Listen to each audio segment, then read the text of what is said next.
என்னைக்கு உங்க அம்மா நம்ம குடும்பத்தை பார்த்து கஞ்சப்பைய குடும்பம்னு கேவலமா பேசினாங்களோ அதே கஞ்சப்பைய வாழ்க்கைய இந்த பைய ஒரு மாசம் வாழ்ந்து காமிக்கணும். கஞ்ச பிசினாரித்தனமா இருந்து ஜெயிச்சு காமிக்கணும். ஜெயிப்பியா? ஜெயிப்பேன் சார். உங்களோட கஞ்சத்தனமா இருந்து இந்த போட்டியில ஜெயிச்சு காமிக்கிறேன். சந்தோஷ், நீ ஊதாரித்தனமா செலவு பண்ணிட்டு தெரிஞ்சவன். உன்னாலலாம் கஞ்சத்தனமா இருக்க முடியாது சந்தோஷ். ரொம்ப கஷ்டப்படணும். உன்னை ஈஸியா காதலிச்சிட்டேன், அதை காப்பாத்தி இவ்வளவு கூட கஷ்டப்பட மாட்டானா? நீ தோத்துட்ட, என் தங்கச்சி விட்டுல இந்த ஊரை விட்டே ஓடிடணும்.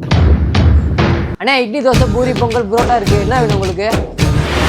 ஒரே ஒரு டீ போதும், அதான் என் காலை சாப்பாடு. அண்ணா டீ எவ்வளோ? 10 ரூபா. இப்ப எனக்கு 5 ரூபாய்க்கு அரை டீ மட்டும் கொடுத்துருங்க. எனக்குனே வரேன்டா. இல்ல பஸ்ல போறதை விட நடந்து வந்த செலவு கம்மியாகும், நீங்க போங்க, நடந்தே வந்துடுறேன்.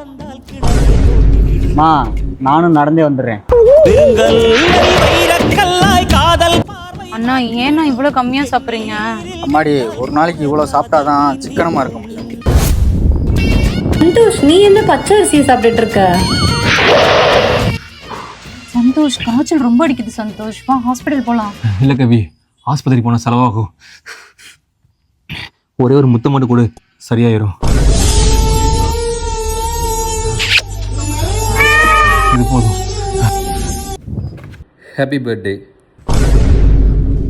கோச்சிக்காத கவி, கேக் வாங்க செலவாகும், அதான் 5 ரூபா பண்ணல முடிச்சிட்டேன். இது என்ன சந்தோஷ், லோ பட்ஜெட் கேண்டிலா? ஆமா கவி.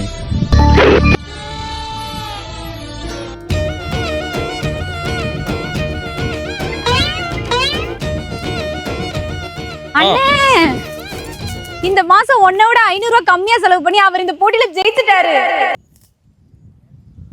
இது நெருப்பில் செய்த இரும்பு வளையமே, இருமனம் விரும்பி துணிந்து நுழையுமே, பயங்களும் தயக்கமும் விடுமுறை எடுத்திடுமே. அண்ணே நம்ம அப்பா தயிர்ந்து கிடக்குன்னு. அப்படியா?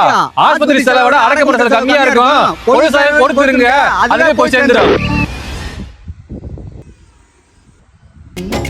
கடல் நீரை பரவாயில்ல, தேறிட்டீங்க.